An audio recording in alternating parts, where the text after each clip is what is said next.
Beautiful morning, folks. Nice to be with you again. We want to get back to Philippians, and we're talking about this theme of joy. You know, what we see from this is that joy in the face of adversity is the most powerful witness for Christ that there can be. As I've studied church history, I've seen that one of the most significant things that brought people to Christ in the very early years of the church was seeing the martyrs in the Colosseum singing praises to God as they were being devoured by lions and burnt on poles around the stadium. It was an amazing sight, and people testified to how that brought them to Christ in those days. Armenian evangelicals, when our rights were taken away from us because we expressed our own faith, we were left out of society and had no way to make a living. People were suffering, and they were singing publicly with joy and showing their faith in Christ. You know, James 1:2 says, "Consider it all joy, my brothers, when you encounter various trials." That means consider everything joy, every kind of trial, including even tragedies and adversity. How can we do this, though? Paul speaks to this issue in Philippians 1:18 through 20. He says, "Yes, and I will continue to rejoice.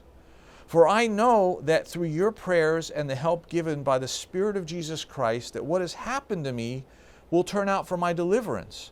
And I eagerly expect and hope that I will in no way be ashamed, but will have sufficient courage, so that now as always Christ will be exalted in my body, whether in life or in death." See, Paul says, I will continue to rejoice. I will always rejoice. Life or death are of no consequence to him. He says later, to live is Christ, and to die is gain. What he's concerned about is how he handles his adversity. His biggest fear is that he will be put to shame because he didn't allow Christ to shine in him when he was going through adversity. Sometimes it sounds to us like Paul is saying, it's easy. Look, it's easy for me. But he acknowledges here that it's actually very hard. He prays that God will give him the courage so that he will not be ashamed, that Christ will be exalted in his body, whether in life or in death. There's no easy way to find joy in our trials. It's not easy, and we should never think it's going to be easy. It takes courage. It takes strength. But in the end, the joy it brings to know that Christ was exalted in your life, even through pain, is more than worth it. Thousands of Christians were imprisoned at the time that Paul was imprisoned as well. So the question is, what made Paul's imprisonment different? Why was it so significant? The fact that he was imprisoned was common, but his faithfulness was uncommon. If he had kept silent and persevered, just like everybody else, his time in prison might have gone unnoticed. But the guards saw Christ in him, and they believed. Others saw his witness, believers and unbelievers. The events of Paul's life were neither unique nor spectacular, but his faithfulness was both unique and spectacular. His ability to rejoice in the midst of adversity resulted in an amazing witness for Jesus Christ. So let's think about our own lives. The fact of the matter is that the circumstances of our own lives are not unique or spectacular either.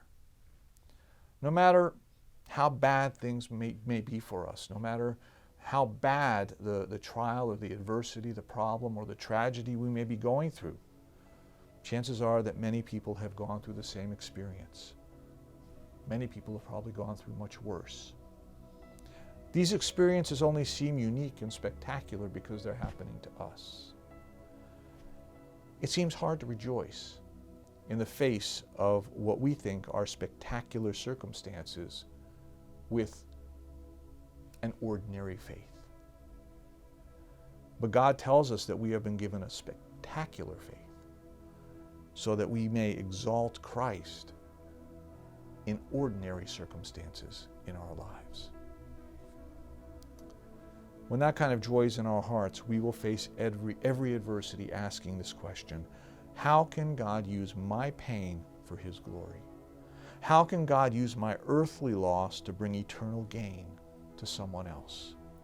This kind of joy will redeem our physical and interpersonal trials and turn them into opportunities for